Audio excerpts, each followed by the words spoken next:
Every time they tell me stop, I use every comment, hate that makes my feel. Gather up my energy and boom, I hear them talking, saying the way that I move is so reckless. That is a part of my mind I've been blessed with, giving my blood, so I am relentless. Okay, we're gonna start the Keep Hammering Collective with Natalie Eva Marie. Yes. And first time having a supermodel, fashion icon, WWE superstar ever in the studio. Well, hey, we're already starting off great because compliments get you everything. So I'm excited to be here. Oh, I'm so pumped. I mean, it's I've had some great guests, but it's like you bring this whole special flair into wherever you are. I know in the bow rack yesterday, people were like, what the heck is going on? Who is this Viking looking supermodel shooting a bow?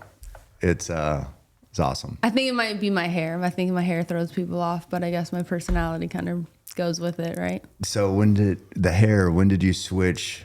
What was the decision there? So my natural hair color is black. Mm-hmm. And then when I first signed with the WWE in 2013, I didn't realize it then, but I made the best business decision, I think, ever, in the sense of the majority of the girls had, natural colored hair. The roster was just with brunette, blonde, and that was pretty much where everyone lived. Yeah. And so when I got the job, I got asked if I would dye my hair platinum blonde because there was a lot of girls on the reality show Total Divas, because I got my contract at the same time as the reality show, which was just God put me in the right place at the right time. Mm-hmm. So on that show, there's too many brunettes, basically. Gotcha. And I'm Mexican Italian. I've been blonde in high school, and it's not a good look for me. And plus, I was like, oh, I'll be bald in a couple months trying to continue to bleach my hair. So I was listening to Rihanna's album where she had that just crazy bright red hair, and I made a game time decision and went with that crazy red hair, and then I never looked back. So I've been a lot of colors since. So I was red in the WWE, which created my little all red everything hashtag. And then I went to black for a movie, and then I went to purple, and then now I'm in pink. Yeah. And you're feeling good with pink? Is that the power color? Well, it's funny because naturally people think pink is like my favorite color because they see my hair, which makes sense. But it really isn't my favorite color at all. If anything, it's probably my least favorite color, which is ironic considering I put it on my head. But we're at like a little over 2 years being pink, and that's usually where I get the itch wanting to change it up. Yeah. So we'll see how much longer the pink lives. Gotcha. Yeah. Well, yeah, it sounds like a good decision. So the WWE, that made you stand out. Then exactly. Were you on the Diva? I was on the Total Diva show, which basically it kind of showcased and peeled back the curtain of the WWE. At the time, we were called Divas. Now everyone's called Superstars.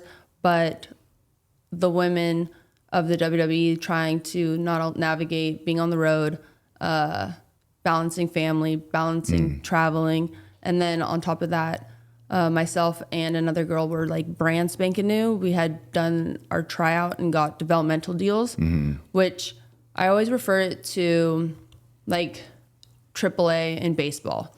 You have, you go, you try out. If you make it, you get a contract, and then you work on not only learning how to wrestle, your character, all of the things that you need, all the mechanics, and then you hopefully get called up to the big leagues, which the big is show.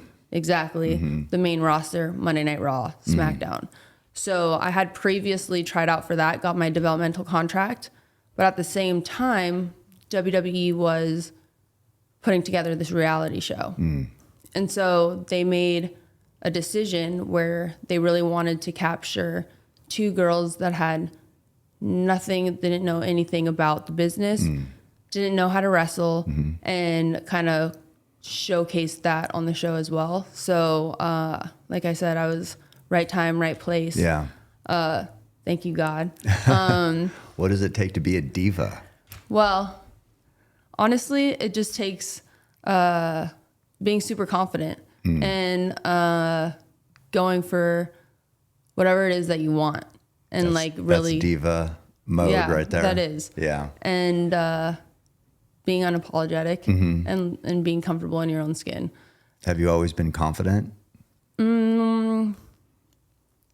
Damn, Cam, are we getting deep or something here? No, because I see how you act now. I was wondering, like in high school. Oh, God. When you'd hit a balloon like you did yesterday, remember what you said? Yeah, Is that what you do on the soccer pitch if you make a goal? What'd you say when you hit that balloon? I don't know if I can't really, I don't think I'll repeat it. My mouth sometimes, gets away from me. Yeah. I see sometimes out of the corner of my eye, my husband looking at me like, oh my God, like wheel it in. But no, I don't think so. I mean, I think confidence is something that you have to work on every single day. Because ultimately that comes from being super secure with yourself and what you're doing, which I kind of think correlates into what you do on a daily, with your daily habits, lift, run, shoot. It's kind of the same thing with myself in the sense of, I work a 12-step program. So making sure that's obviously God and that is my number one priority, because without my sobriety, without God, like I'm not supposed to be here today talking to you. Like, this is wild. Like, my life is insane. You hear it all the time. It's very cliche in AA meetings, but you hear once you actually make that choice and get sober and do the deal, because it's all about, they always say it's a simple program, but you got to put the work in. It's actionable steps on a daily basis. You can have a life beyond your wildest dreams. Sitting here with Cameron Haynes, a life beyond my wildest dreams. Like, that's what it's all about. And it's a testament to doing the program, doing the deal. In March of this year, I'll have, God willing, I'll have 10 years of sobriety. So wow. It's been a journey, man. Yeah. It's been a journey. Well, great job. I mean, yeah. Why do so many people get sober and then fall back? Because it's hard, and you have to battle your demons every single day. You got to show up, and that's why I love guys like yourself and Gog, and seeing you guys actually together and seeing how you guys get after it every single day is something inspiring, because it's a daily choice. It's a daily thing that you have. It's a daily reprieve that you have to kind of face. So I got sober first at 23, and it's crazy, because after reading your book, obviously following you on social for many, many years, like we talked about yesterday, I was trying to kind of track down and figure out how long I've been actually following you. And it's definitely been 6 or 7 years, which is nutty if you think about it. That's like really wild. And the first time we've met just yesterday. Yeah, I know, which is crazy, because I feel like you're like my boy from a long time ago, So I first got sober at 23, and I thought like I knew everything. So when I would walk into the rooms and I would hear stuff about how easily, like, you fall off and you can relapse and things of that nature, I'm sitting back being like, they're weak or whatever. Totally. Yeah. Like, you guys have no idea. Like, nah, you guys are soft. Yeah. Fast forward 3 years later, I, racked together 3 years of sobriety, and all the things, the promises and things that they say once you're doing the work started coming back. Like, I was starting to be a normal citizen in society, meaning I got my driver's license back. Just normal things that normal people don't even lose. Right. I was getting actually back. And so then that little voice that always wants to, that bitch is trying to take me out every day, you know? Sabotage you. Totally. And being like, you're good. You were young. You're all right. So then I called my sponsor, Mo, and I was like, Mo, I love you. Thank you so much. I'm good. Yeah. And she obviously was like, well, we don't recommend that. Yeah. But okay. C'est la vie. Yeah. Good luck. And within 9 months, I was back running and gunning, and it took me a while. And thankfully, sometimes people don't make it back in the rooms. Yeah. So now that I'm obviously older and been through some more life, I realize I'm really, really lucky that I made it back in the rooms and stayed with it. I called my original sponsor back with my tail between my legs, and I was like, "Hi, Mo. Yeah. Will you take me back?" Did something happen? Did you? I mean, my life started to go right back to crumbling and very much not the way that I was raised. Like, my parents are my heroes, and what I was doing was not who I was supposed to be. I was not living up to my potential. But then again, addiction and alcoholism runs deep in my family. I never got to meet my grandfather because he passed away when my dad was 15 or 16 from cirrhosis of the liver. So it's one of those things where what my parents have done to provide and give a better life for myself and my brothers is something, now that I'm older, I mean, I can't pay them enough just because I appreciate everything that they've like laid down for me.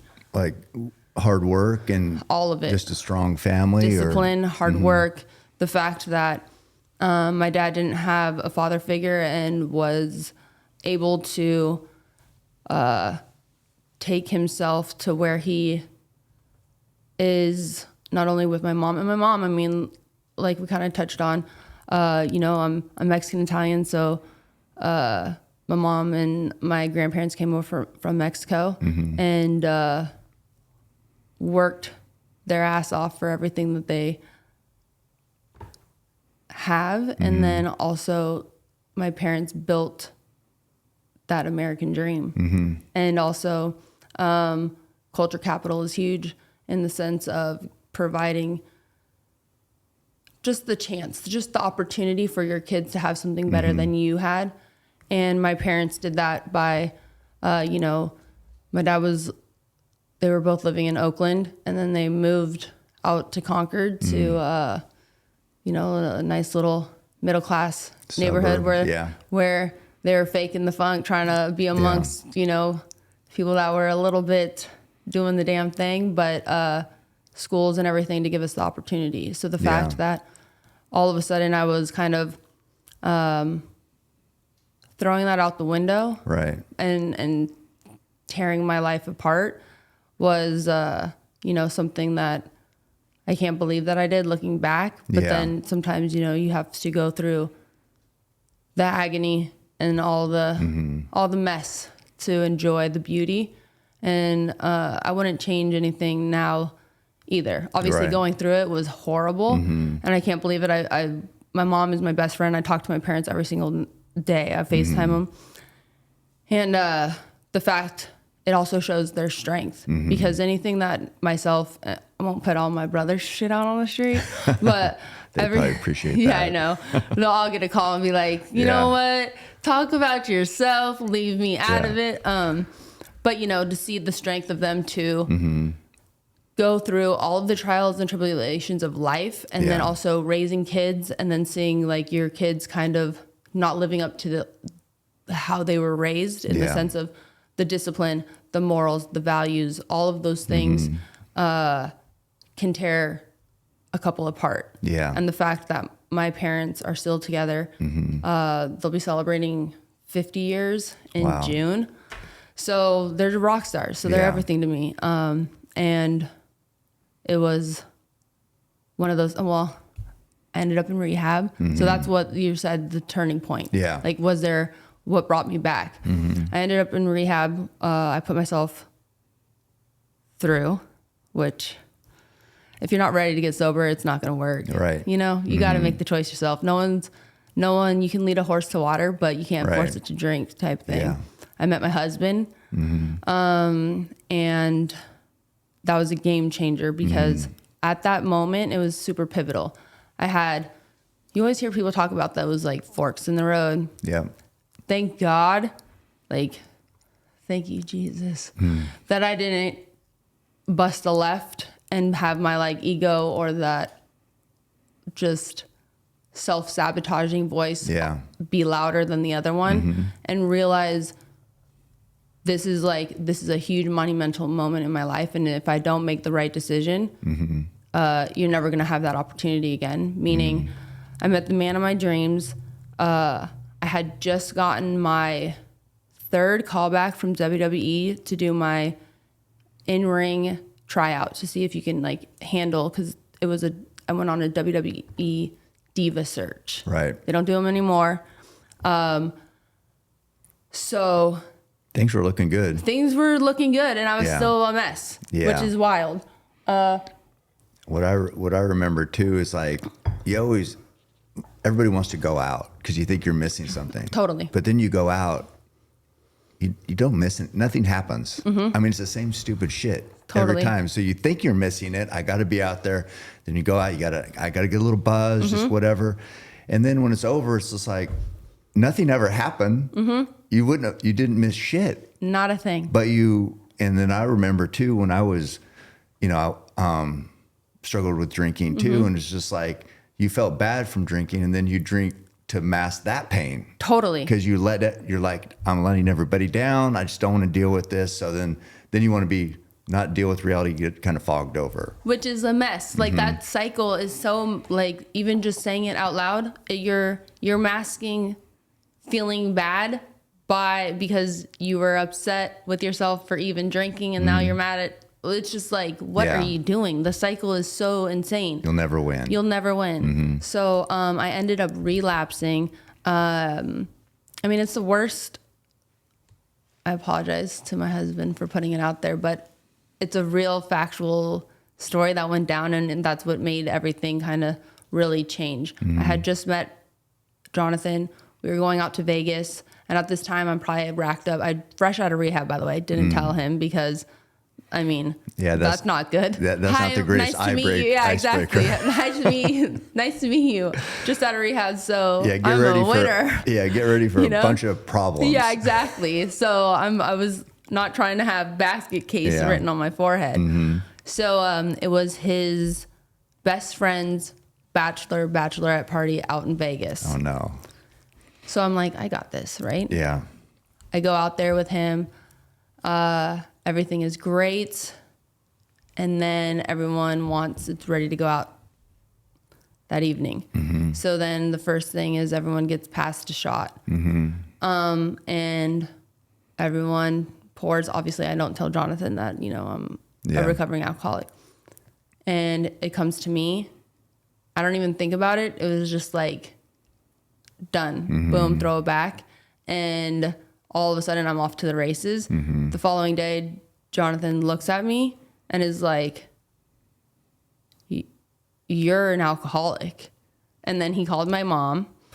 It was wild. Wow. But he's extremely smart. So he just obviously saw it out the gate. And he's the ultimate hype man, I'll say. I mean, he is. Just like his personality and spirit is so positive and uplifting. So definitely that worked out good. But for him to call it that, most people in a new relationship, they don't want to call out somebody's shit. You know what I mean? So the fact that he did that, and obviously you trusted it, it's pretty powerful. It really was, but I think it was also because he had seen something in me from just like my discipline with working, my drive, what I wanted in life.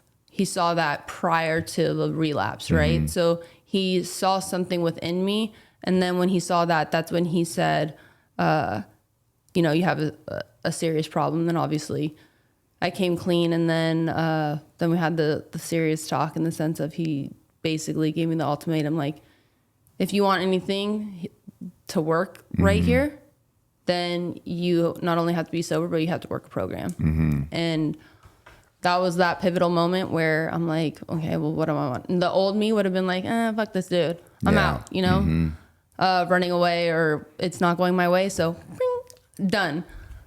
Why was it different? Something about him, Definitely Good was. job, Jonathan. He, like I told you yesterday, he's the calm to my storm. Yeah. You know, I'm a tornado, so he's able to wheel me in and go in the right direction. But what I also appreciate is he doesn't put up with my shit. Like I will run the show and I have no problem running the show, but I need someone to put me in the place as well. And so, him being that anchor was super important that I saw that, because previously I kind of can like manipulate and run over relationships, you know, especially if things aren't going my way, and he kind of didn't really allow that to happen. So I made the decision, called my sponsor with my tail between my legs, and I asked her to take me back, and she did. And then that's when my life got amazing. I started my in-ring tryout, and then Jonathan, he was working at Blizzard Entertainment, the gaming company, so he's a big nerd. Yeah. And he would pack my lunches and have all my stuff dialed nutrition-wise, because I've never wrestled. Soccer is my sport. So even when I first started, just the drills, the rolls, hitting the ropes, I remember like not being able to like lift my legs. So sore. So sore. What, bruised up or? All of it. Yeah. Everything, because it's completely different muscles. And he was just dialed. So when God puts you in the right place at the right time, things move quick. Yeah. And I got that in-ring tryout after 4 weeks. Then I got the possibility to, they couldn't tell me at the time that it was the reality show, but they wanted me to go on this like interview audition type thing where you basically sit in a green screen and then you just get hammered a ton of questions. Was it pretty competitive? Was there a lot of girls going for that? For the original developmental contract, yes. But then once it got down to the in-ring tryout, we started with, I believe, 17, but after the first day, 4 dropped because all of it's real. People want to say that wrestling is fake. Yeah. Yes, of course. It's all predetermined. Right. Your characters are larger than life. But the physicality is real. Fake that. You can't slam into the no one's trying canvas. to, right. No one's trying to knock somebody out like the UFC. Right. Very, very different sports. One sport's entertainment. You know, you have to remember that. But the physicality to do it. So when you take an actual bump, which is just, you know, where you see somebody getting a clothesline and they take and their back hits the mat. Yeah. That shit hurts. Yeah. And your first time doing it, I mean, it definitely takes the wind out of your... Which is a wake-up call for a lot of girls. Oh, for sure. They're like, yeah, no, thank you. They're in I Los wanted Angeles. to be a model. Yeah, exactly. I didn't sign up for this shit. It's funny because when I first told Jonathan, I was like, yeah, I'm about to go on this opportunity, letting him know also that if this relationship were to proceed, don't be that guy that's going to try to like make me stay, because if I get this, I'm moving to Tampa because that's where their developmental facility was. And his first reaction was like, why do you want to get hit in the face? Like, what? Yeah.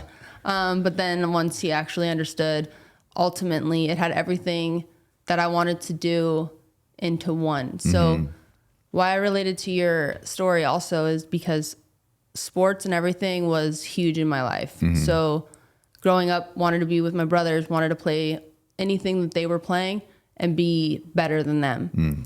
So when I got into high school, I played every sport, soccer, volleyball, track. And then soccer really was one that I kind of started to hone in on. And then once that dream, like after college, was kind of taken away, or like I stopped because I ended up not believing in myself. This is where my dad still to this day has a regret, because they never really pushed us like, you should do this. Yeah. They allowed us to make the choice. And so I made the choice because I tore my ligaments in my ankle my senior year. So I made the choice that my senior year is like, I'm going to be done. Yeah. You know, even though I came back and played the remaining season, I made the choice to hang up my cleats, right? And which my dad was not happy about. Disappointed, yeah. So I went to my junior college, and then had the bug, and I was like, fuck it. I'm gonna go try out. Went, tried out, made the team. I got first team all league both years, and then I was like, okay, cool.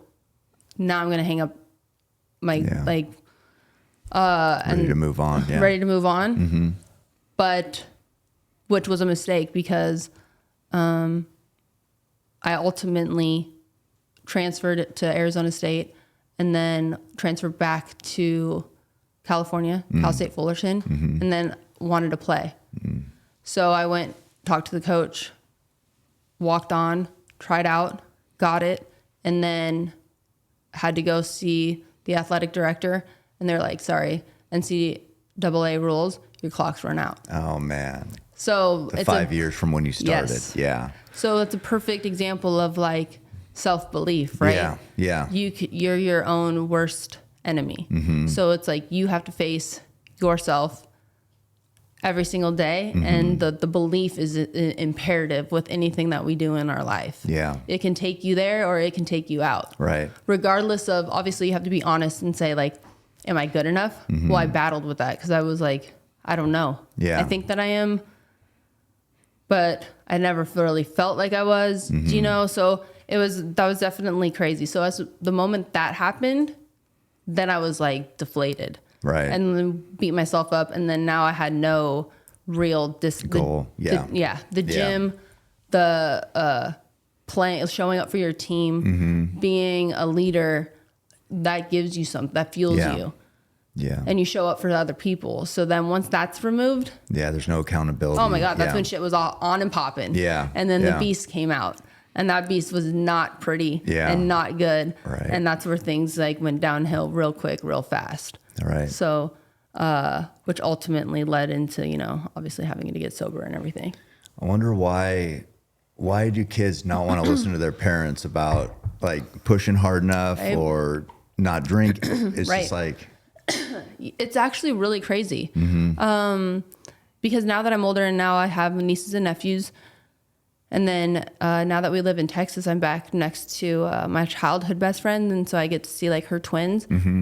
And it's really, really crazy how it's just like innate in children to not want to believe mom and dad. Yeah. It's wild. I have no idea why that is something in them. But when your mom and dad is saying something to you, it's probably because they already went through it and they're not trying to have you make the same mistakes. That's it. And save you the grief and the pain. But on the flip side, I'm very much the type of person where I got to watch my brothers kind of make certain mistakes. You would think that I would learn from that because I'm like literally watching it happen in front of me and seeing the results. Yeah.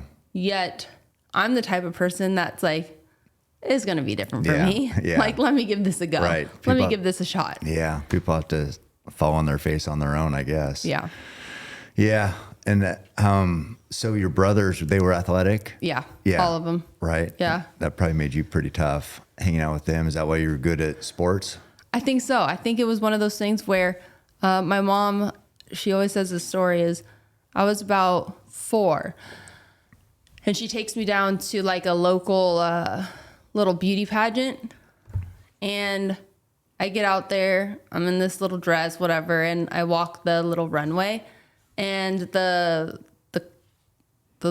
judges or people there were like, oh my gosh, you know, we love her, we want her, all this great things. But I told my mom, I'm like, I don't want to do this. I want to go home. I want to play baseball with the boys, because I knew that's what they were doing right at that moment. Right. And so my mom was like, okay. And then that was it. And Your so beauty pageant days were over. that was it. That was done. And I never looked back. So I think I'm very much a tomboy at heart. So all the way through high school, I was like in a sports bra and a wife beater going to school. Yeah. That was me. Jonathan likes to make fun of the fact that he'll go back to my parents' house and see photos and be like, who is this? Like, I have no clue. But Yeah. I just wanted to be like one of them. Yeah. You know, it was very much, I loved them. I thought they were like the coolest because they're all older. So I wanted to, whatever I possibly could do to hang out with them. And if that meant I had to step my game up and be able to play with them. Like I remember even playing in our swimming. So my dad and my godfather, they built a pool in our backyard. So playing pickle in the pool, you know, from the deep end step to the how to step my game up and learn how to play that so I could play the games with all the guys, you know, because I didn't want to just be sitting out on the sideline watching. How many times did you run in crying from getting hurt? You know what's crazy about that? I probably maybe once, because the moment that I did that, they were like, "You'll never play with us again." So I had to really bite my lip like immediately. Yeah. So. Oh, that's good. So in regard to the WWE stuff, so you were the bad guy, the villain. Immediately. Yeah. Why? I think multiple reasons. I think one, with anything like coming into something, perfect example, hunting, right? Sometimes there is this thing of having to, who is this person? And they haven't paid their dues, right? So in wrestling, it's in the sense of there's an independent circuit, people that are training, trying to make it into, whether it's WWE's developmental program, then to the main roster. So usually if you say from the independent circuit, you make it into the developmental of WWE, then you're usually in developmental for like a minimum of 3 years, right? And that's pretty fast. 3 years, and then you get called up, hopefully. What is the pay difference between that and the big show?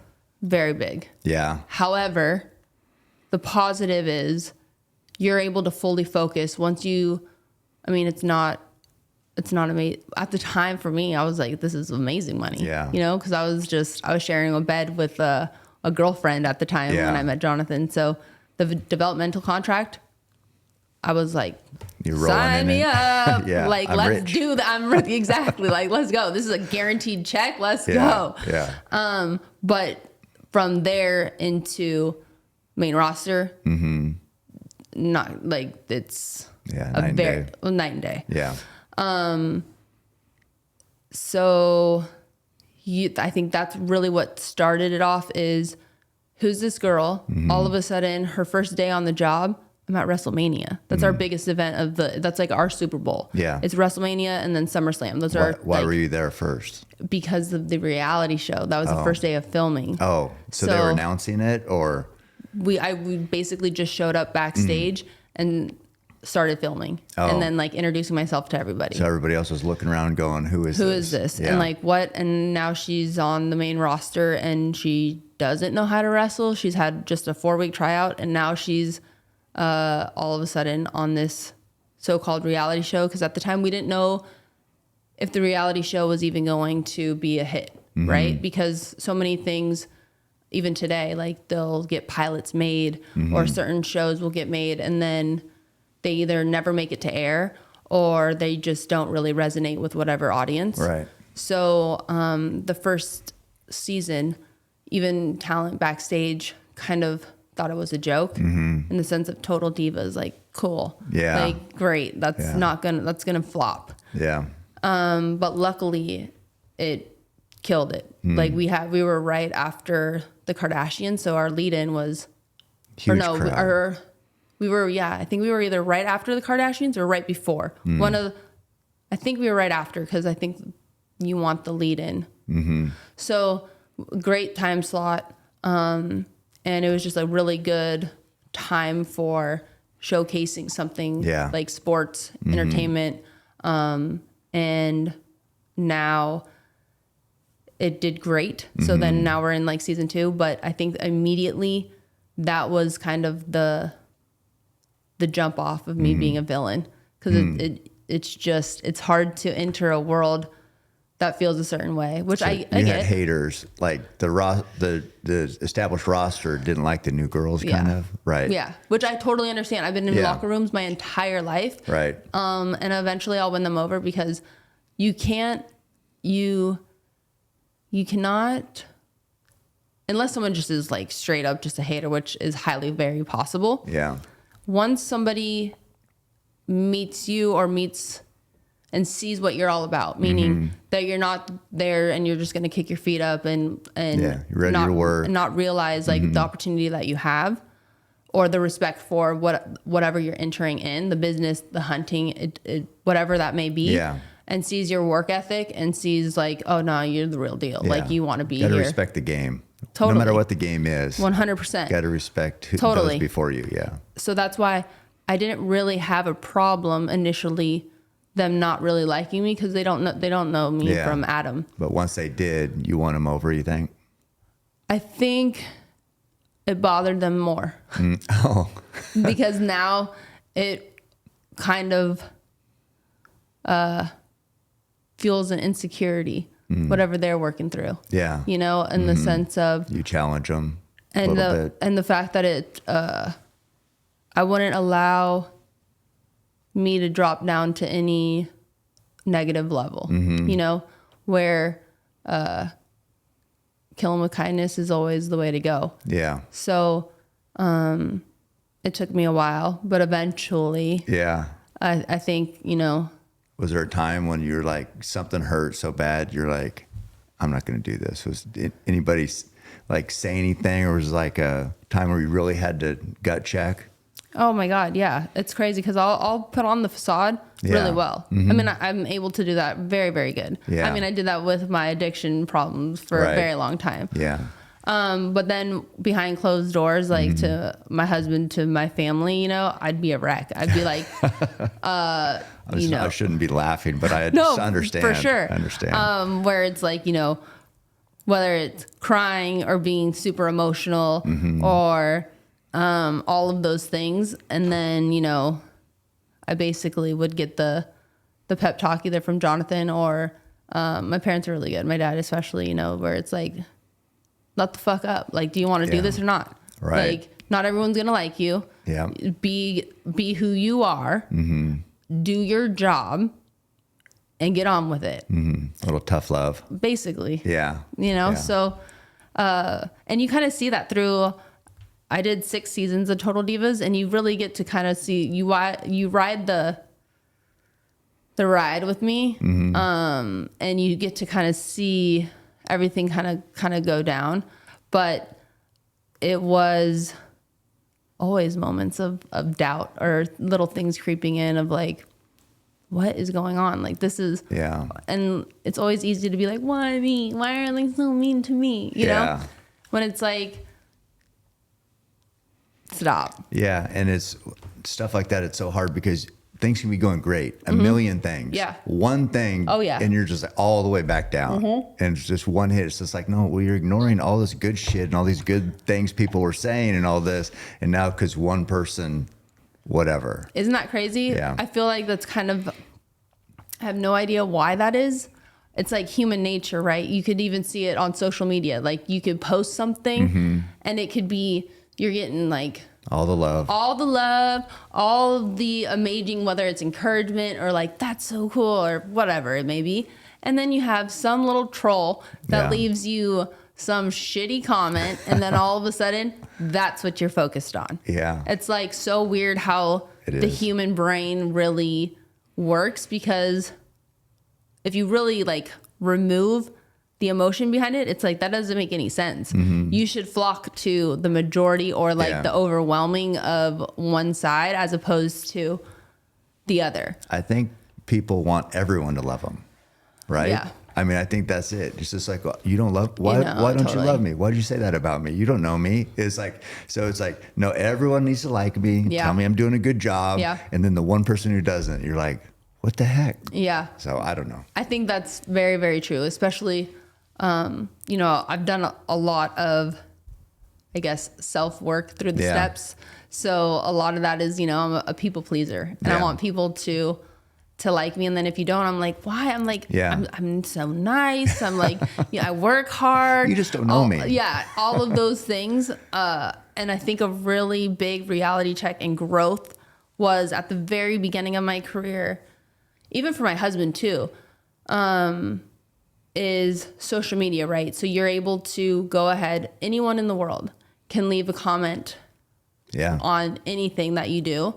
So you have not only who I am in real life, which then you have my character, which I go by my middle name, Eva Marie. Mm-hmm. So, and I play a bad guy, but that's character, right? Right. Then I'm on a reality show that showcases a little bit of the character, but then also really the real you, me. Yeah. And it's hard for people to see like in between the lines of those. Yeah. So initially when people first started leaving comments or anything on social, I mean, they were coming for me because I was a bad guy. Right.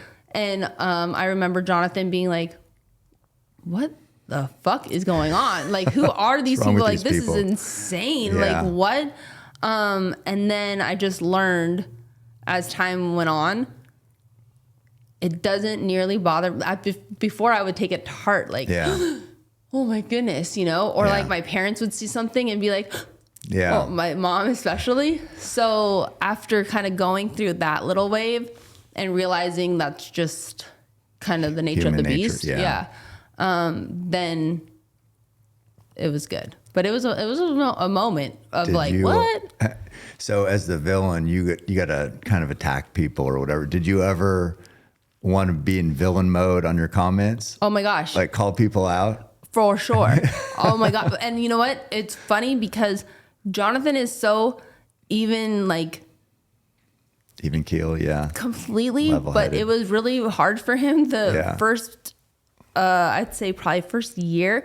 He would comment back, and he's super witty. Like he is so smart that usually those people are too dumb to get smart. Completely. So And then finally I was like, okay, Jonathan, you can't be commenting back to these people. Yeah. But he would murder them in like a actual intellectual way.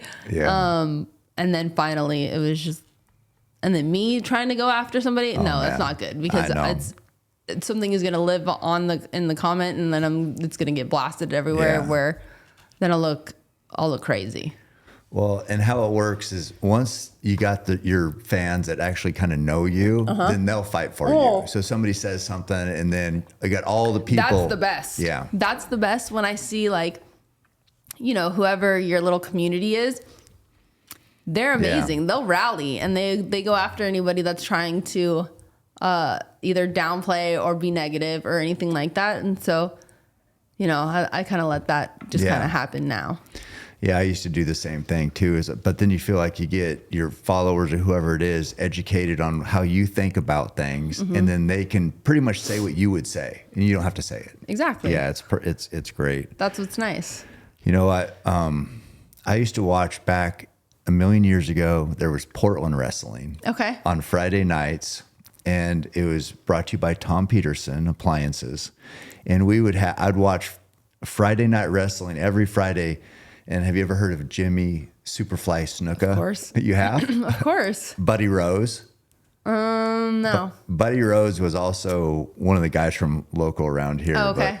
But Jimmy Superfly Snuka was my favorite. Oh my gosh, that's amazing because that was 40 years ago. And he was in the WWE, and then his legacy is pretty huge. They had Stan the Man Stasiak, who would put an arm up like here and then punch whoever he was fighting in the chest and it was called a heart punch.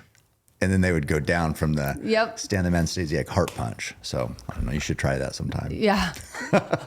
I'll make sure when I go back, that'll be my signature. Bring that back. Yeah. For sure. Anyway, I've always loved, I haven't watched as much, lately. It's like when you get older or whatever. Sure.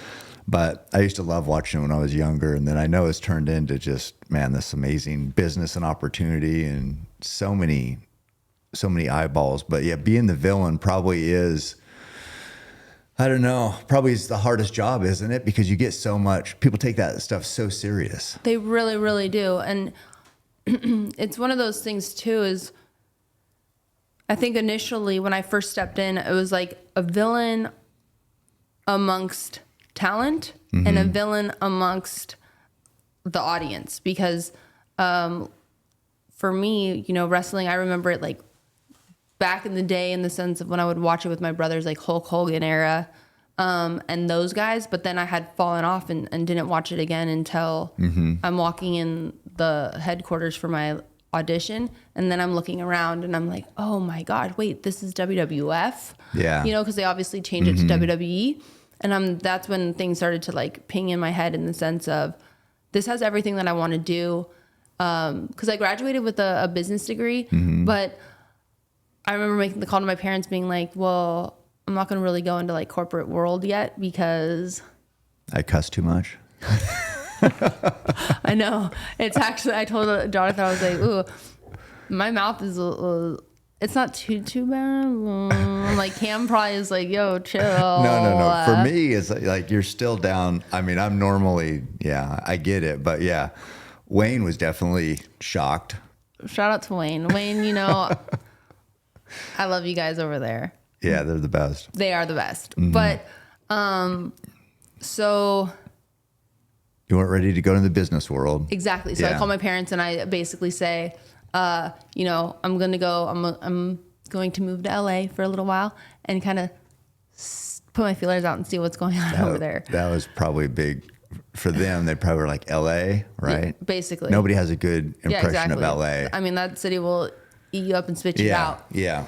So, when I got the call and I went in for my like cattle call audition, I was like, wow, this has everything I want to do. Not only do you have to be a professional athlete, so you have to be disciplined and be able to handle all the physicality. You get to perform live. You get to be a character. And then you get to travel the world performing live, as well as WWE does do amazing things within communities. So you're able to give back and be of service. So I'm like, dude, this has everything that I want to do infused into one spot. Like, let's sign me. Let's giddy up. Let's go.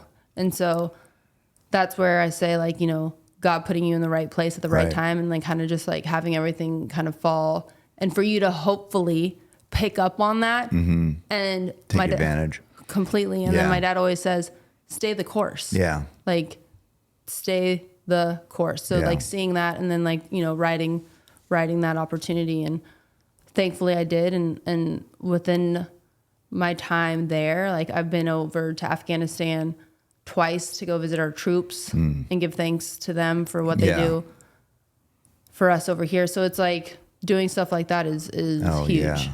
No. And you're right. You have to be, sometimes opportunities present themselves and the people they're not ready, or the person's ready, or they're still busy sabotaging themselves, and opportunity goes, and who knows what could happen.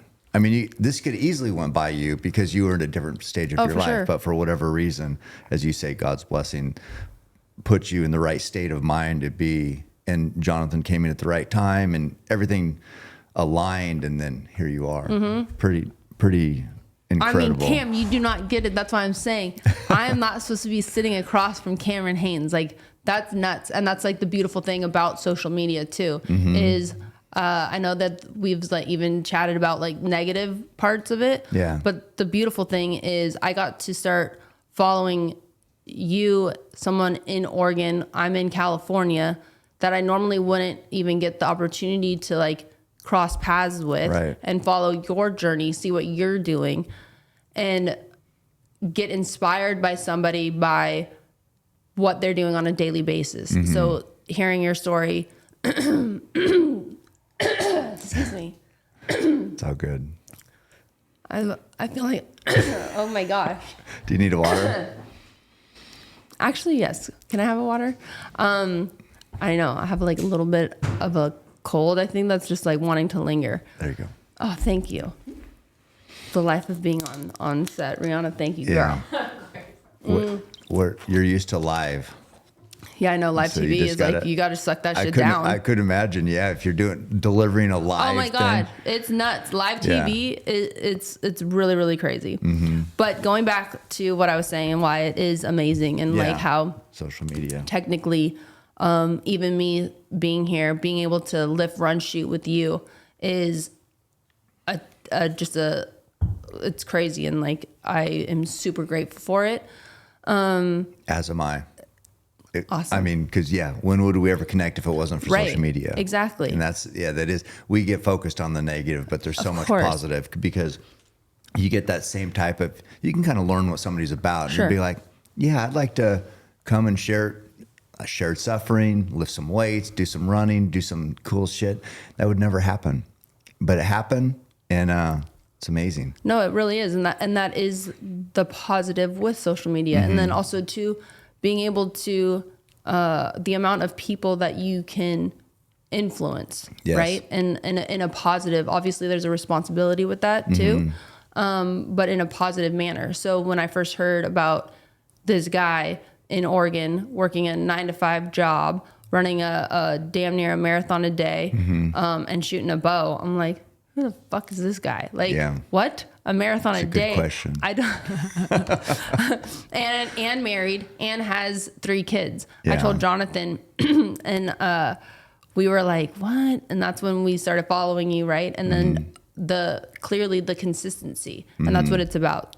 Also in life in general, with what you want, sometimes, and I'm a very impatient person, but if you stay the course and you are persistent and consistent in what you're doing on a daily basis, like we were even saying when you were smoking me yesterday on the run, it's like, 1 foot in front of the other. Yeah. Hence why, like, the motto, I live, a day at a time. Yeah. Because that's all we got. That's all we got to focus on, That's especially with my head. If I'm thinking about yesterday or last year or tomorrow or what's going on in the future, that's not a good space for me. Right. Then it's counterproductive because now I'm stuck in this area. It's hard to just focus on what's in front of you. For sure. That is, it's a talent or an art or something. But to your point, you stay the course day after day, month after month, and then who knows where the hell you could go? Because just like you, I shouldn't be here either. I mean, I should have died in a drunk driving me too. accident. And it's like the fact that we beat the odds, and now we're here sharing an amazing experience and influencing others we'll be able to share this content, what we did yesterday, and it's going to impact others. And that's like, so we beat the odds. We shouldn't be here, but we are. We've got to make the most of it. Right. 100%. Yeah. And just kind of continuing to attack. So like, and that's what's so cool is like, you're a bow hunter from Oregon, right? I'm a girl from California. However, there's a lot of crossover and similarities in the sense of stories where you should have multiple DUIs. Well, I have multiple DUIs. Right. I got caught. You did not. I got lucky. And then I could have killed someone or myself. Thank God that I didn't. Where those opportunities and they don't happen for other people. So it's very important to realize the journey of the process of even getting here. You making the conscious decision of like, what am I doing with my life? Right. Same with me. Where do I want to go? And really making that choice, because ultimately you have the control over what you have control over. And that's ultimately the choices that you decide to make, whether it's what you're eating, are you working out, doing those like simple things that people forget is really important, and those are daily wins. They really are. And that they do add up. Well, and if you would look back on those lowest moments, like for me, I remember, I think it's in my book where I'm there when they towed my truck and I was getting my stuff out of my truck. And I had a gun in there. It hit me in the back of the head, all this stuff. And if you would look at me then, or maybe look at you when you were, I guess, in jail, nobody would envy that and say, man, I would give anything to be in their shoes. But so many people could identify with that, with being at their lowest and struggling and wondering why they're making the shitty decisions they're making. So they can identify with that. But then you look at with consistent positive effort where you could be. And to me, I want them to know, just like we did, who knows what these people are capable of just by making better decisions, living clean, they could too go from basically the depths, the gutter, whatever, the worst day of someone's life into success beyond what anybody imagined. Oh and my gosh. It's like, if we can share that message, to me, it's all worth it. Everything we're doing is worth it because we could have a positive impact on others. I agree. And what I love about your message too, from, obviously I read your book and then I listened also to the audio, which is fantastic, is it's very easy to have a crutch, right? And so I didn't have the crutch in the sense of like terrible parents or a terrible upbringing. So I didn't even have that crutch to use as like a poor me syndrome. It was like, no, you're an idiot and you're continuing to self-sabotage your life by continuing doing this. So you kind of refresh. It's kind of crazy because when you talk to somebody and it starts to almost like refresh certain things that I had like totally put in the way back of my brain and forgot about. But I too totaled my car. I got a hematoma. I broke my nose. And my childhood best friend that now I live 20 minutes from, and one of the reasons why I moved to Texas, I missed her bachelorette party to her wedding, right? But now fast forward, which is horrible, terrible friend, selfish. Fast forward to where I am now. Now I live down the street, totally show up for whatever Jonathan and I can, go to her kids' games, like actually a friend. Yeah. Right. Where that wasn't what I was prior. Right. And I think that's also kind of piggybacking on confidence. When you're able to show up, mean what you say what you like, say what you mean. And when you tell people certain things, do them. Yeah. And that builds simple. It does. It really does. Yeah. But that builds your confidence. And when you're not doing the things that you know that you should be doing, I know for me, that's when I feel the shittiest. Yeah. If I'm not hitting my meetings or if I'm not doing my program, if I miss a workout, if I'm not eating as clean as I know that I should be, all those things totally add up in the negative. We want to stack them to the positive. And when you start accomplishing things, then when you show up somewhere, because it would be like, if I was going to show up somewhere, I'd be like, last time these guys saw me, I was blacked out. I don't even remember what I did, what I said, probably made the biggest idiot of myself. So then I'd be like, well, I better get a little buzz. Then I won't even worry about it. Where now when you show up after then you're like, well, they could ask me about my book, or they could ask me about a podcast guest, Totally. or now it's all positive instead of me trying to like forget, I don't know, just the mistakes I made and why this is going to be awkward. Now it's just like, I don't really care if they ask me, but if they do, it's positive. I'll look forward to it. And then I can have a good story about, oh yeah, me and Natalie lifted and Totally. shot bows. It was amazing. Or book did great. Thanks. I'm glad you liked it. So it's like a whole different, you're just going, as you said earlier, different branches of the road, and one's great, still has challenges. One's just more negative. And it seems so easy. When you think about it, it should be easy, but man, humans, life can be tough sometimes. Just making good decisions. It really is. And no matter what, life is difficult. You run through your fair share of trials and tribulations, regardless of your bad decisions. So it's just you're trying to mitigate the destruction. Yeah. Because regardless of how well you're doing, things are going to come at you at certain times. So, right. It's trying to alleviate the real destruction, I guess. And I think, so I could imagine, sounds like, your dad had a big influence on you, but it's always good when they talk, when I always think they're talking to your dad and they're saying, man, Natalie, seems like she's doing amazing, as opposed to before it'd be like, is Natalie okay? How's she doing okay? So how good must that feel to make your dad proud? So I think that's probably the best feeling in the world, in the sense of when I talked to my parents, I could see they're just so proud of, and they do a good job with, because like growing up, we didn't really talk about our feelings too much.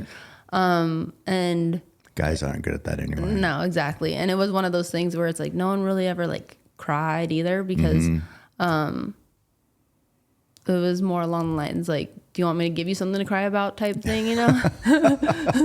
Yeah.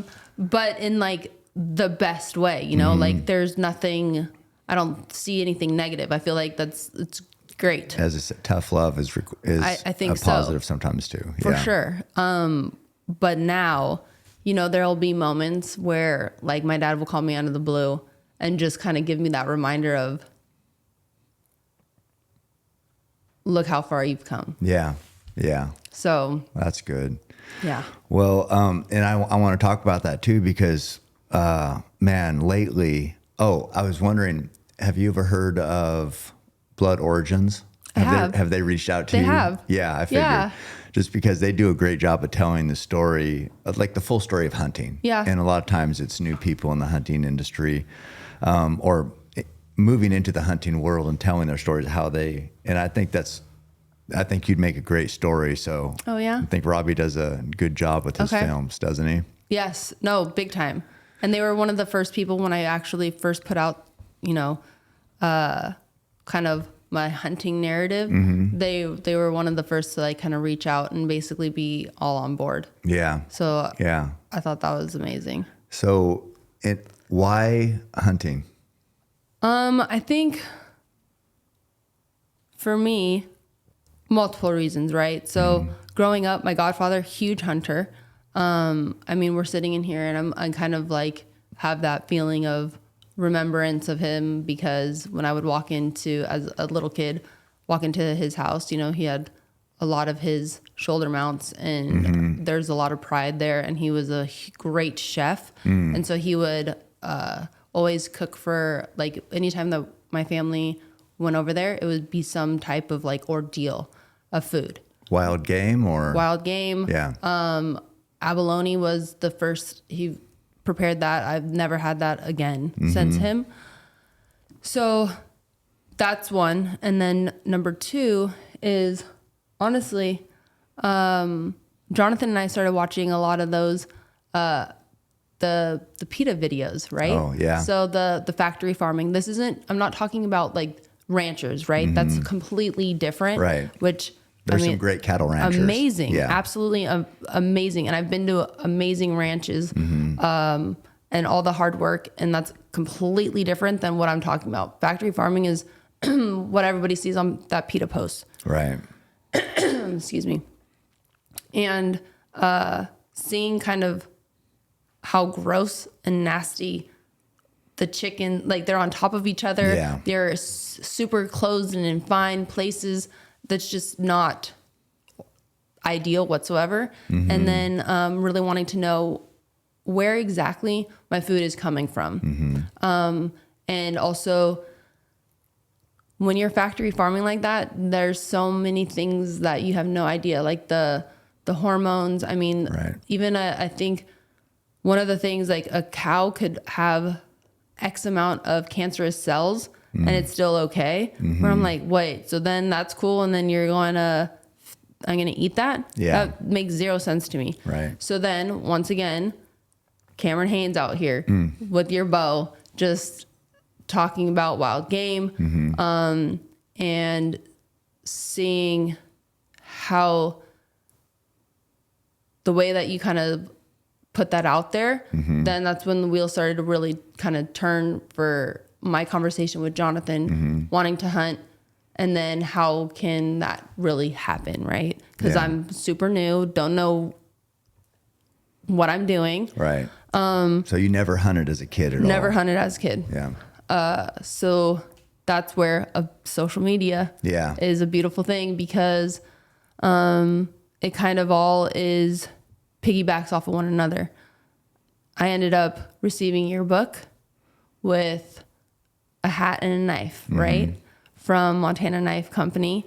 And that's when I started following that brand and fell in love with that brand. And then I started following Josh, the owner, and his wife, Josh and Jess. Yeah. And so then built a relationship there. And luckily, I opened up my big mouth, which sometimes it works in my favor. And I had received the cooking where like the chef's knives from Montana Knife. And so I'm on social media talking about them. And then I just casually put in the same video talking about, okay, now I have these like knives, because on our property I do the yard work that I kind of told you about, and I always have a knife strapped to my fanny pack. Right. For protection. For protection. You never know. You can you can get tied up in my weed eater, my lawnmower, you know, lots of things can go haywire out there. So I just casually said it on social about a hunt. And luckily, for whatever reason, Jess saw it, Josh's wife, told Josh, hey, maybe you should reach out and see if this girl, she seems cool. Hopefully she's not like some cuckoo bird. Yeah, like most girls. Yeah, exactly. Right? Just kidding.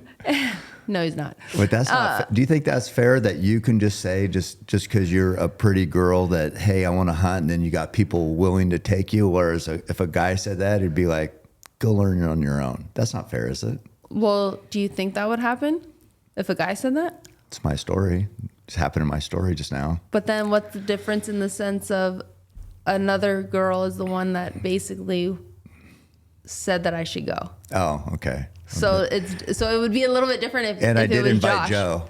Joe's a guy. See? Okay, so anyway. Nice try. I see what you're doing I there. was just I see trolling. But almost solid point. Yeah, I hear you. Yeah, it's But close. thankfully, Jess was the one that she saw it, told Josh, maybe you should extend the invite, because Jess had not hunted at all. And that, which I thought was crazy, considering Josh is I mean, Montana.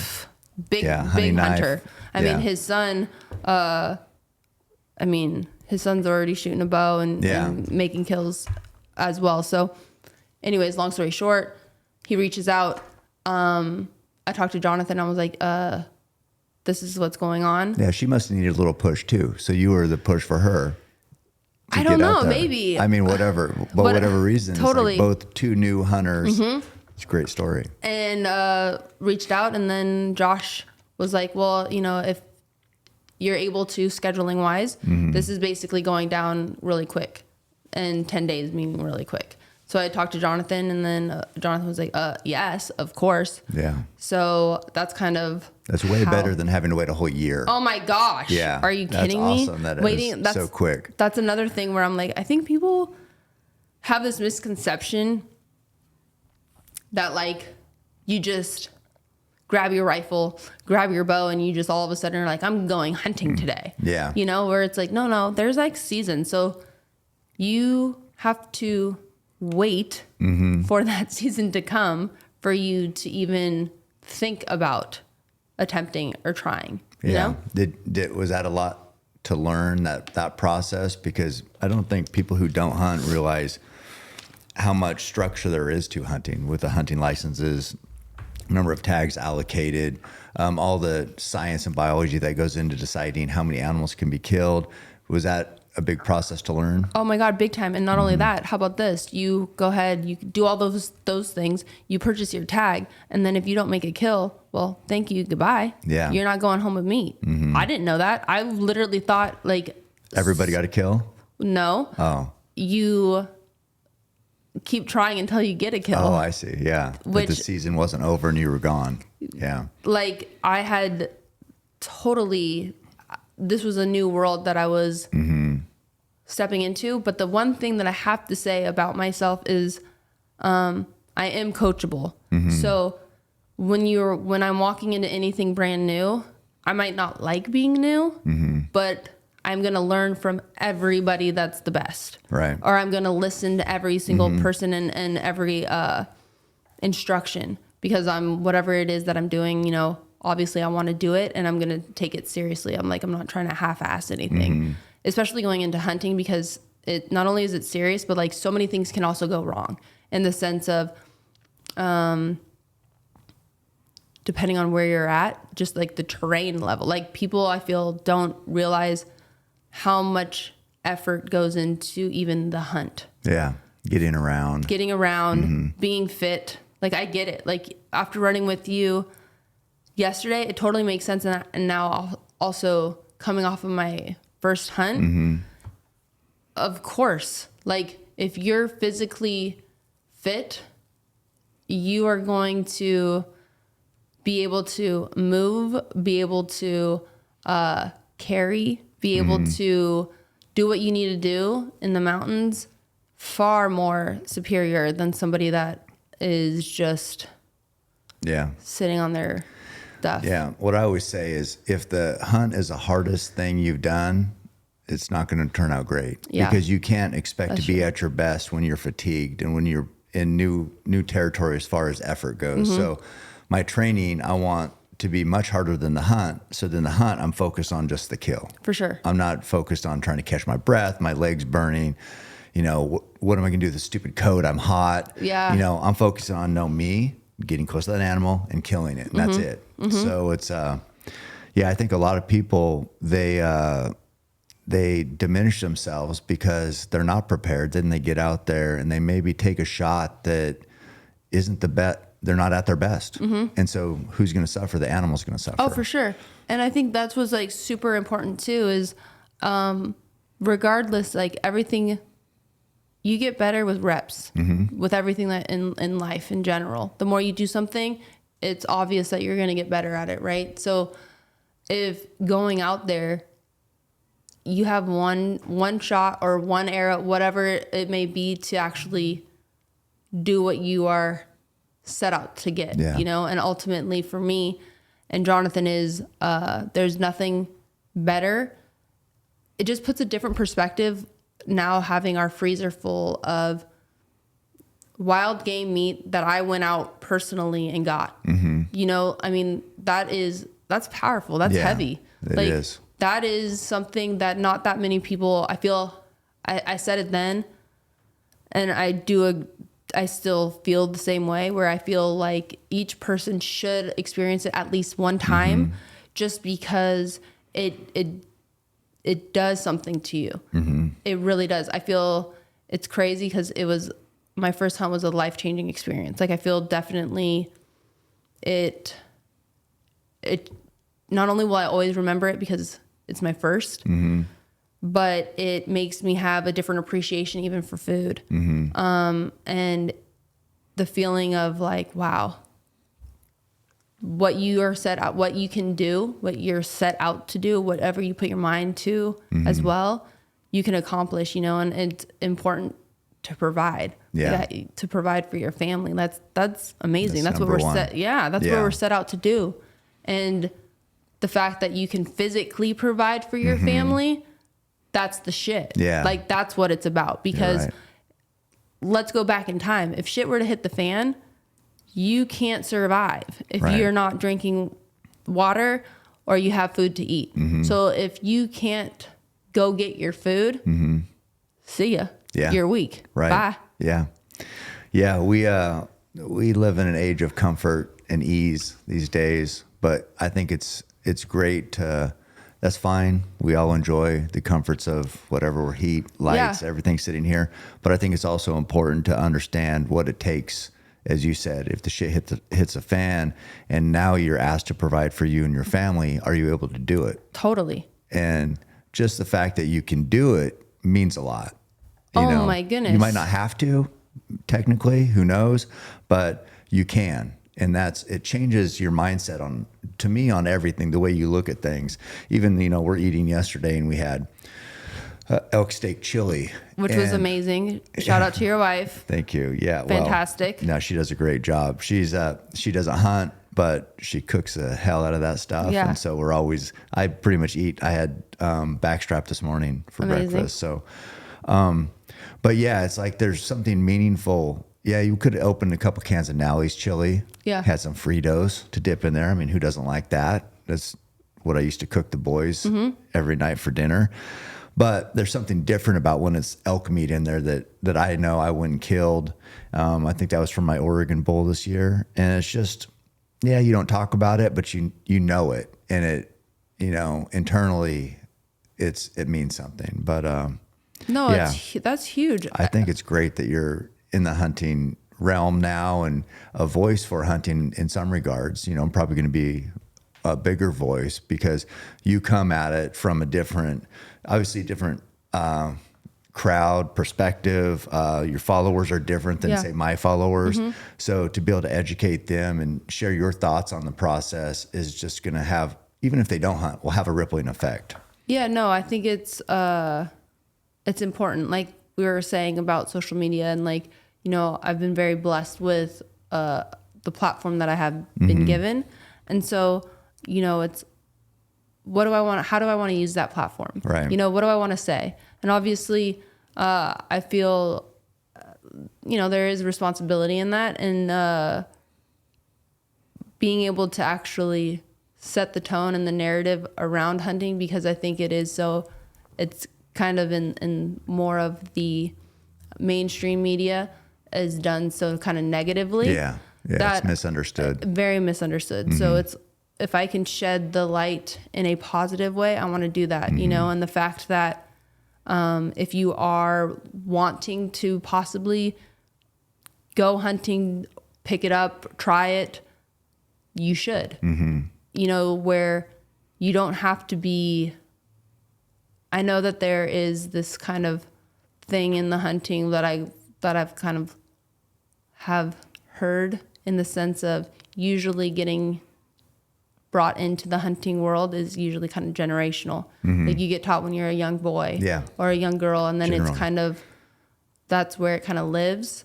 But in order for this to grow and to become something that is not talked so negatively about, there is something about, like, for instance, Josh being willing to open up someone so new to it that has never done it and want to showcase and share how to do a hunt. Yeah. Like how to get started? How do you from your gear to all of those little things that you don't really think about.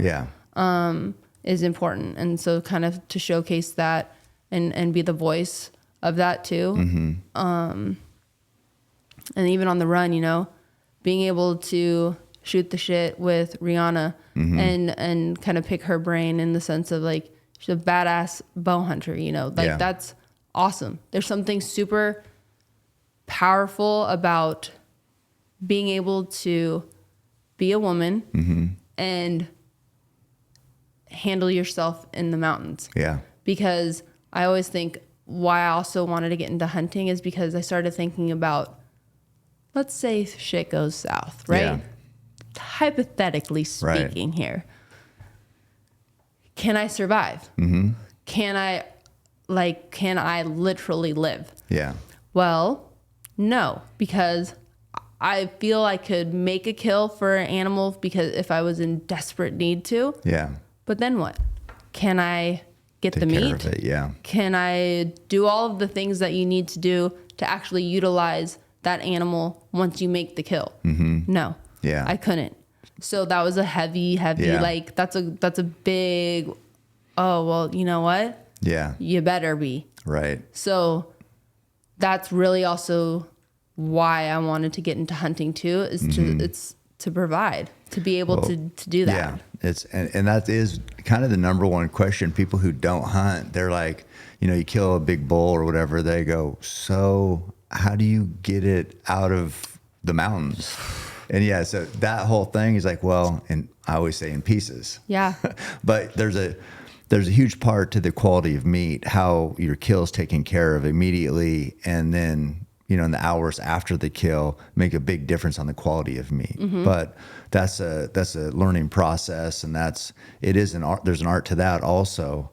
You said a couple things there I want to touch on. It's like you mentioned, if we're going to grow the tradition of hunting. That's one thing, but also because we said hunting is misunderstood by a lot of people. So it's not even if they're never going to hunt, are they seeing hunting shown in the right way? You know, is the right message being sent? Is this feeling of providing and being merciful, is that message being shared? Because if you look at it, there's like 14 million licensed hunters in the US.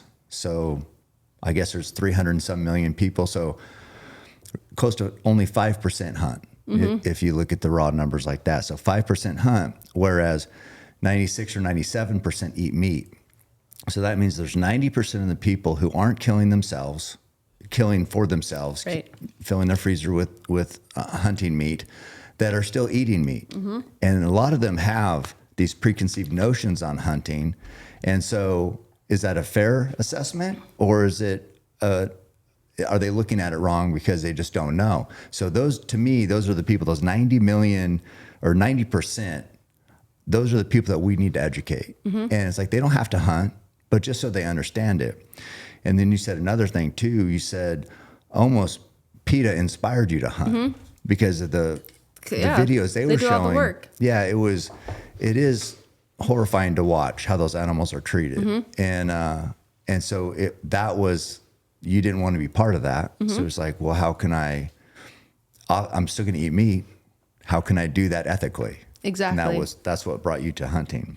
And not only that too, is these animals, they're out there, I know exactly in the sense of they're not getting shot up with hormones. They're not trying to, that is done in factory farming. Those guys have, they're getting pumped full of God knows what to make them bigger, fattier, whatever, more meat. And the fact that it literally was from farm to my table is huge. So, but like you said, packing it out too. I mean, breaking the animal down. It's a lot of work. It's a lot of work. Yeah. Definitely.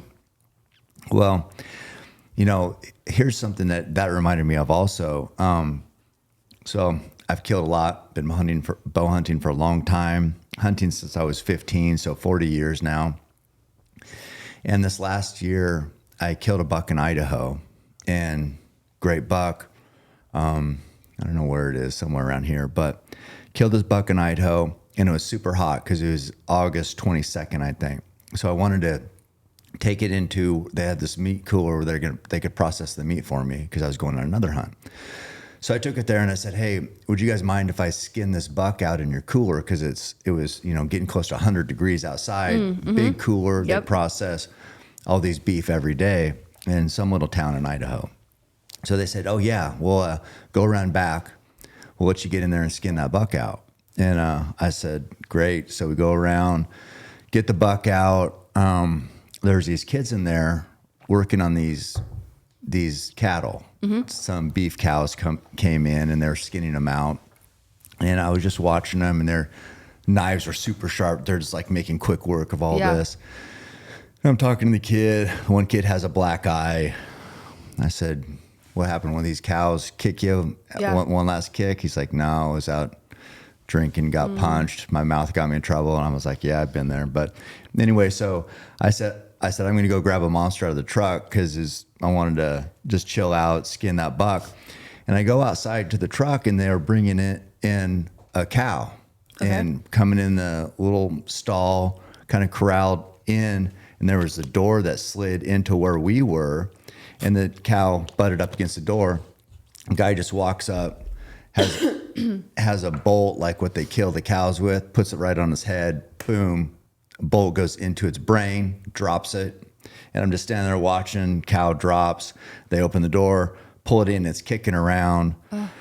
Wrap it up, yard it up with the winch, and start whittling away on it. Still kicking around. Cut his throat. Had a big like Rubbermaid thing under its head. Cut his throat. All the blood comes pouring out, and I'm standing there going, man. And they say, what's up? I go, I don't know. I said, I'm not trying to be a pussy, and I know I just killed a buck today. I go, but that's hard for me to see. see that cow came in, probably thought it was coming to get grain, and boom, dead. And just, that's just the way it goes. I still don't enjoy, I hunt, I kill all the time. To me, it was like the buck I killed had been out there for years, wild. It felt different. Yes, it's died, no different than that cow, but it just felt different. It feels different to be a hunter and to kill. And these kids are just, they do that. I said, how many cows you guys butcher a day? They're like 35 or 40. Ugh. So they're killing 35 or 40 every day, zipping it up, getting it cut up, packaged up, and people buy it. Don't think about any of that behind the scenes stuff. And to me, I was just like, man, for me as a hunter, it's so much easier than now seeing that. And I'm not saying everybody needs to see this behind the scenes stuff. Totally. Because it's not going to help. Some people, it's not going to help. It's just going to kind of traumatize them. For sure. But just knowing that happens, this is like for you to have that burger and that steak. I know you're not seeing anything, but just know that cow did come in a corral, come up to a door that just slides open and it's going to be butchered up in there and was just dead just like that. Just know that happens. Yeah. So just be honest about it. For sure. I feel like hunters are honest about the meat they eat, the meat they provide for their families. Yes, there's blood on our hands and we accept that responsibility that we took a life. But because we accept that, we're able to honor it in a way that maybe non-hunters don't honor their kills because it's hard to. For sure. You don't have that connection. But to me, it's a complicated journey of a hunter. I completely agree in the sense of I had no idea what to expect going out on my first hunt. One, especially the emotions of it, where I think that the misconception is you see on social media, right? And the narrative of people standing with their bulls or whatever it is that they killed. And people are so upset with standing there with a dead animal, but it's not, they're missing the whole entire purpose of like the joy or the photo, right? It's not that. It's not that. It's like, yes, I'm just like, I'm killing the animal. It's not about that. It's the journey, the process to get there. The fact that the camaraderie of your camp. So like for me, being out there for my first time with Jess, her and I, we were set out to accomplish this. Then we have Josh and Gary leading the way, and kind of showing us basically all of the things from glassing to being quiet. I mean, these guys like they sent you in the drop of a dime. Yeah. Like it's incredible to watch these animals in their natural habitat, right?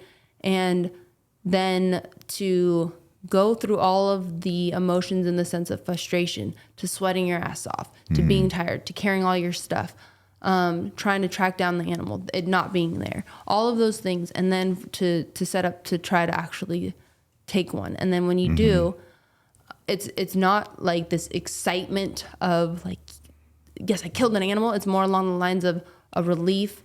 Did I make a good joy, shot? Exactly. Of you really are taking that kind of heavy process and you're happy that it was the quickest and most painless, hopefully, that it possibly could be. And the fact that all of that journey or all of the endless lift, run, shoot days got you and prepared you for that moment, where people have this misconception of seeing somebody with their bull and thinking it, oh my God, how dare they? That's terrible. When it's so much more than that. And the appreciation of the animal and everything that that animal is going to bring to their life. That's what the photo is. That's what the journey is. That's what the relief and the joy and the tears. I mean, I cried. I cried, like I told you yesterday, I cried of frustration and I cried of tears of like joy and relief and thankfulness. Yeah. It's a beautiful thing. And that's kind of like the circle of life as well. And that's kind of how it's really, I mean, people say it where sometimes you're either going to love it or you're going to like really hate it, and you never know unless you try it. And I fell in love with it, of all of the journey of it. And then really ultimately the fact, I mean, it's a great, like when I'm cooking my elk meat or making whatever it is that I'm making, I still think to the journey of it and just like, wow, where your story about the cows and the guys bringing in the meat that you're picking up from the grocery store. Yeah. You don't have that connection. Right. You know, you're picking up your meat and you're doing your thing and you're making your dinner or whatever it is, but you don't have that like that bond or that like emotional or that appreciation to that degree. Right. And I feel like that's also what hunting has done for me too, where it's made me not as wasteful either. Where Yeah. you know, that's also something that is also really, we eat so much and like we're so wasteful. They say Americans throw away 40% of their food in the garbage. And so that includes meat. So that means that people who are buying steaks and hamburgers are like, I'm a little full. I'm going to push this aside. So they leave, you know, a quarter of their hamburger, some of their meat of their steak. That was an animal that died for you, and you're throwing it in the garbage. And so, yeah, hunting, I know hunters, when they think of meat and they think of getting all the meat off the carcass after you're skinning it out, cleaning it up, taking everything you can, every ounce is like gold to a hunter. Whereas to a non-hunter, it's just, you know, you don't need to finish that, throw it away. And, you know, and the journey of a hunter is a complicated one, because I've been on hunts. I've been where I know I've spined animals before, where you break their back, they drop, they can't move. So you got to run up there, get them killed quick because they're suffering. That's just not fun. That's not fun. I mean, people have had to face that because that animal's looking, you know, obviously it doesn't know what's going on. And that moment where a hunter and the animal, and you're trying to get it killed quick, it's got a broken back. Some people will be like, I'm not doing this anymore. I can't do this. It's too intense. Because we're able to get through life without having uncomfortable moments for the most part. So there's times where, kills aren't always going to be perfect. When anything dies, it's not always clean and perfect, but that's hunting. So when a hunter can say, I didn't like how that felt, that's why I'm going to work my ass off to make an ethical kill the next time, because I'm never going to forget how I felt and how what that animal was going through. And so it's a testament to a hunter's spirit to be able to be like, that wasn't fun, but I'm going to do it anyway, because somebody has to. For sure. Because those animals, we don't have unlimited habitat. The animals won't manage themselves. I've had many people say, you know, when I've killed a bear, why would you kill a bear? My response is, because somebody has to. And if you're not, I will. Just say thank you.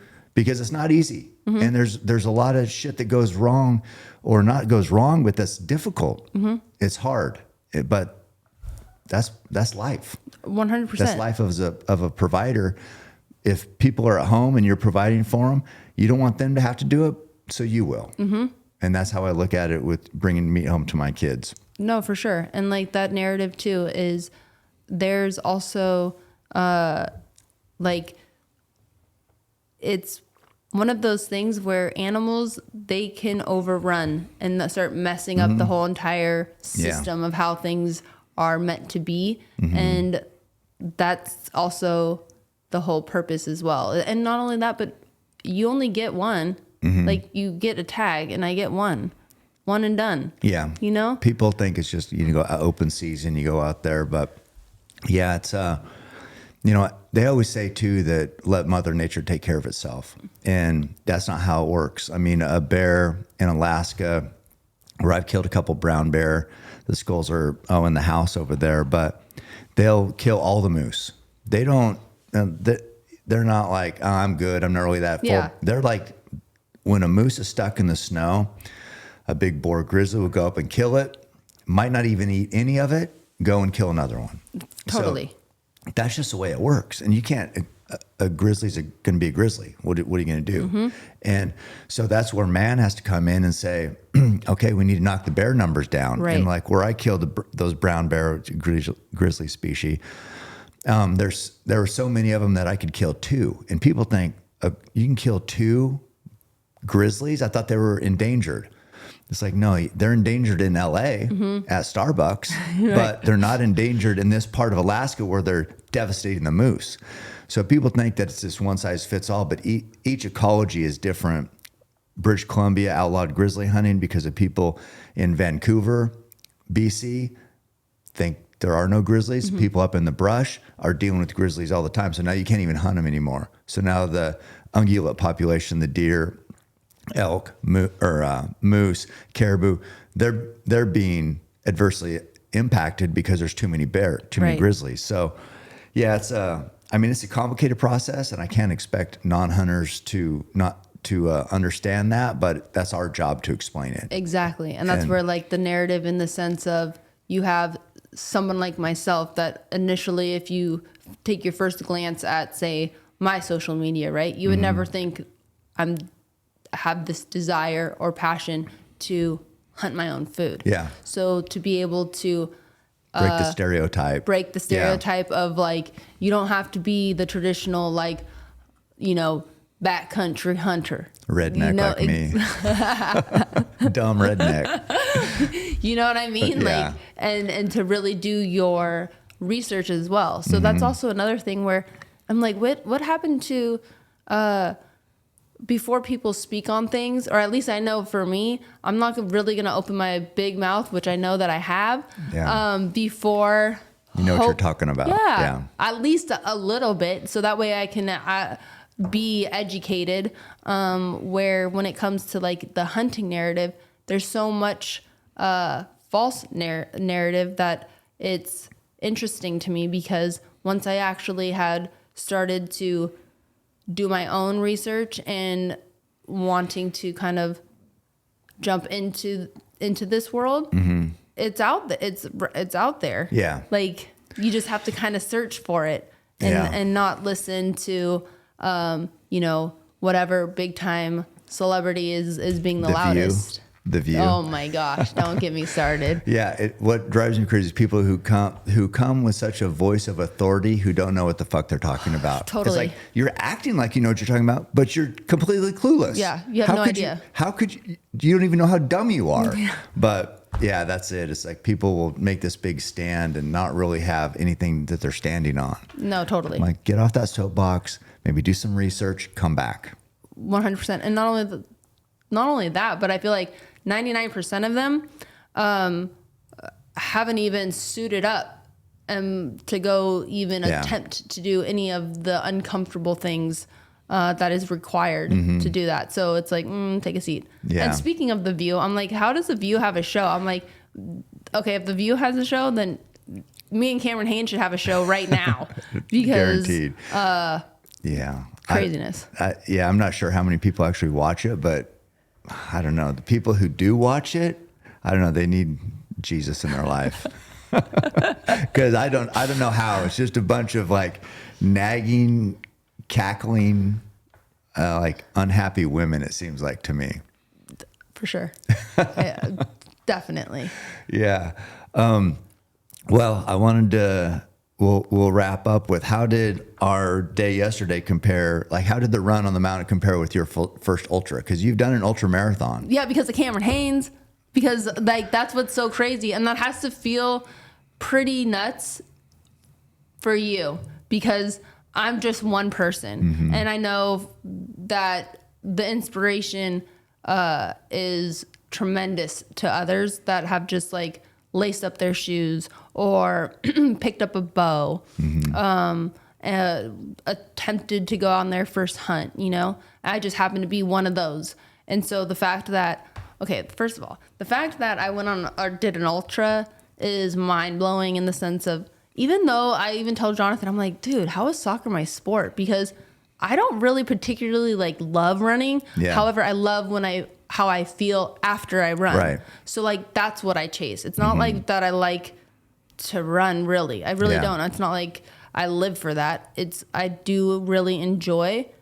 I mean, you saw yesterday, I was like amped the fuck up. Like it just like brings something, but that's also why I am so passionate about health. Health is wealth.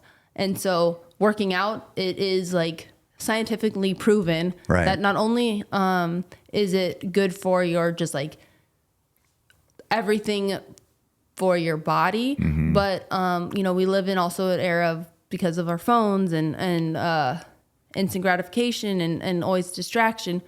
Obviously you hear the narrative of mental health, right? Well, working out is going to help a lot of that. Right. Like I couldn't even imagine if I didn't play as many sports, or piggybacking on what I was saying about running is like soccer was my sport. You're running 90 minutes, right? And like, so every day at practice, you're either doing like sprints or you're doing long runs to build up your endurance. So the fact that that was my sport is like bananas to me, because I don't particularly love running, but I like scoring goals. So it's wild, because back then, if I didn't play a sport, oh, for sure, I would be like certified, like you need a ton of medication for this Counseling. kid. She is absolutely batshit crazy and nuts, and like, good luck, you know? It's different with the team environment as opposed to going and running by yourself, though, isn't it? Oh, it is. Yeah. It is.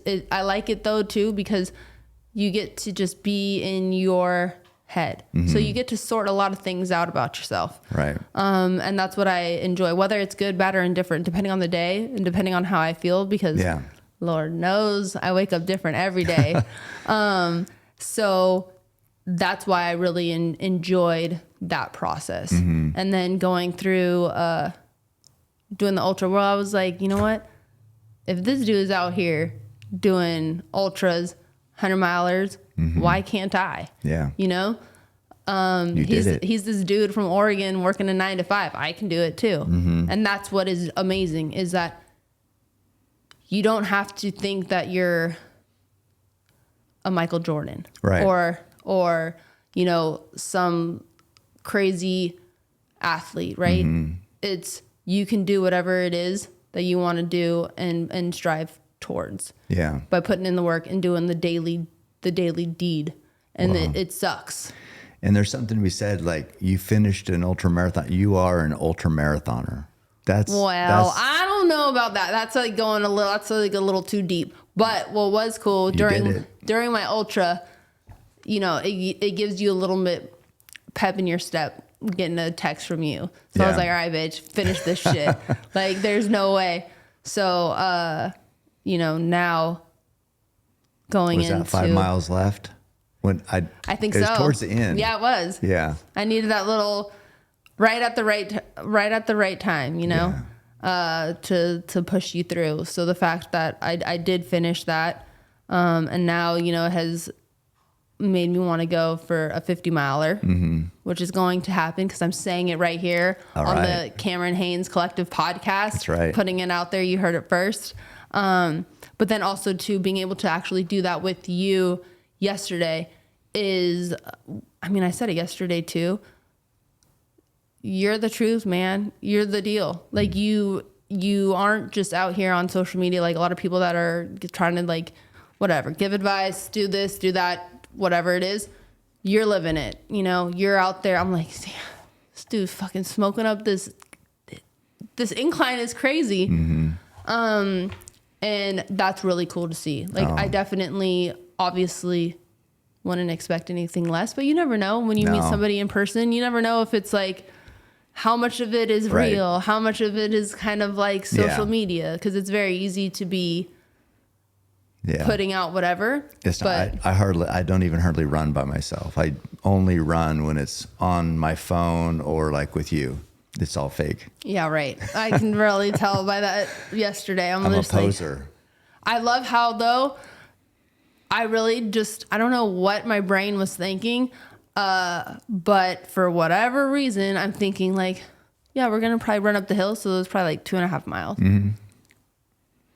When the fuck has Cameron Haynes ever ran 2.5 miles? Never. Not very often. So half a marathon later, here we are. You killed it. 2 summits. 2 monument jumps. You kicked ass yesterday. So impressed with your toughness and also your attitude the whole time. I loved it. And then shooting the bow. And so that's how I always end these episodes is I grab your new bow. The bow. I mean, this is everything. And I welcome you to the bow hunting brotherhood with your brand new Hoyt. Keep hammering bow, the one you shot so well yesterday. Shout out to the bow rack. I know. They're the shit. Shout out to the bow rack and to Hoyt and to you for doing so well, following instructions so well. It was, I mean, it never gets old watching a new archer pull back their bow, fire from long distance, send that arrow and have it hit, like we have that balloon, just so it's very visual. Then in that big smile and the big, I think for you, it was, what was that? Fuck yeah. Or I think I said, I think I said, let's fucking go. Let's go. Yeah. That was, I mean, I'll never forget that. So, I mean, I want to thank you for bringing sure. your energy to Oregon, bringing your spirit to Oregon, and just brightening up this place because it's been amazing. The bow rack was amazing. Getting to know you better, meeting Jonathan, the ultimate hype man. Yeah. My life is richer from the experience. You're an outlier. I very much respect you, love your grind.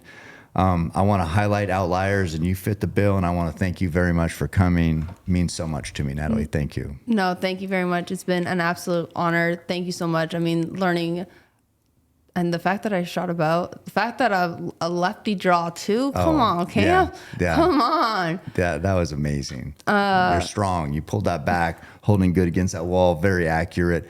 And yeah, that was a whole nother challenge. The left eye, right eye dominant. Yeah. You're right-handed, but left eye. Crazy. So you had to shoot a left-handed bow and just killed it.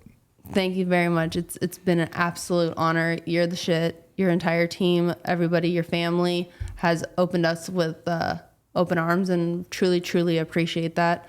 And so you're the man. You're always welcome here. Thank you. All right. Awesome. Keep hammering. Every step I take, I move my truth. Every time they tell me stop, I use. Every comment, hate that makes my fuel. Gather up my energy and boom. I hear them talking, saying the way that I move is so reckless. That is a part of my mind I've been blessed with. Giving my blood, so I am relentless. My fault, they want someone to blame. They sent their hate, it fuels my pace. I am Roy Tough, I am the change, the fuel in dirt. Feeling like Cam Haynes. Oh, give me the Mars, nobody wants, I'll give you my heart. I carry the world.